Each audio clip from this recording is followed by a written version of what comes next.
കൊച്ചൂട്ടി വിസ്തരിച്ച പിന്നെ മതി. ആദ്യം തൊട്ട് കൂട്ടാൻ വല്ലോണ്ടെങ്കിൽ താ. കഴിക്കാറായിരിക്കണോ? ഇനി വേറെ വിസ്തരിക്കാൻ നിക്കണ്ടച്ചാ.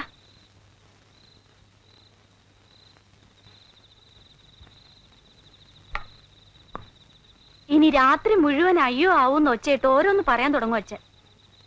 രാഘവൻ അടിവാരത്തുനിന്ന് കൊണ്ടുവന്ന നല്ല സാധനം ആയതുകൊണ്ട് ഒരു ലേശം എടുക്കണമെന്നേ ഉള്ളൂ. എന്ന് ലേശായിട്ടാണ് തുടങ്ങല്. രാഘവേട്ടന്റെ തുണക്കിരിക്കണോന്ന് പറയാൻ ഇപ്പൊ ഒരു ന്യായം ഉണ്ടല്ലോ അച്ഛന്. ആ അടിവാരത്ത് പോണോന്ന് എന്തേ പറയാഞ്ഞേ? എനിക്ക് ചില സാധനങ്ങൾ വേണ്ടിയിരുന്നു. പോണോ ഉദ്ദേശിച്ചില്ല. ഇറങ്ങുമ്പോ നാളെ അങ്ങാടി പോണുണ്ട്. ആ പപ്പടം തീർന്നു. ഒരു വാരസോപ്പും വേണം. പിന്നെ വേറൊന്നും വേണ്ട.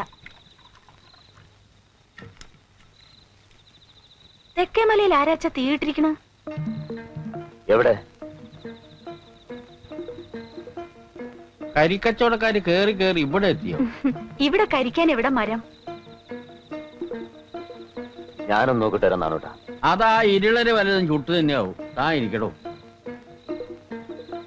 ബ്ലോക്ക് ഓഫീസിൽ അറിഞ്ഞു കൊടുത്തില്ലേ? കൊടുത്തില്ല. വിവരം അന്വേഷിച്ച്. സർക്കാർ പല വകുപ്പിലും തരണ്ടെന്ന് റേഡിയോക്കാര് കാർഷിക രംഗത്തിൽ പറയണ്ടല്ലോ. എന്തിനാ വേണ്ടെന്ന് വെക്കണേ? ഇപ്പൊ ഇതിനൊക്കെ അടിവാരം വരെ പോയാ മതിയല്ലോ. ഞങ്ങള് കൃഷി തുടങ്ങിയ കാലത്ത് തൊട്ടതിനും പിടിച്ചതിനും ഒക്കെ പാലക്കാട്ട് തന്നെ പോണം.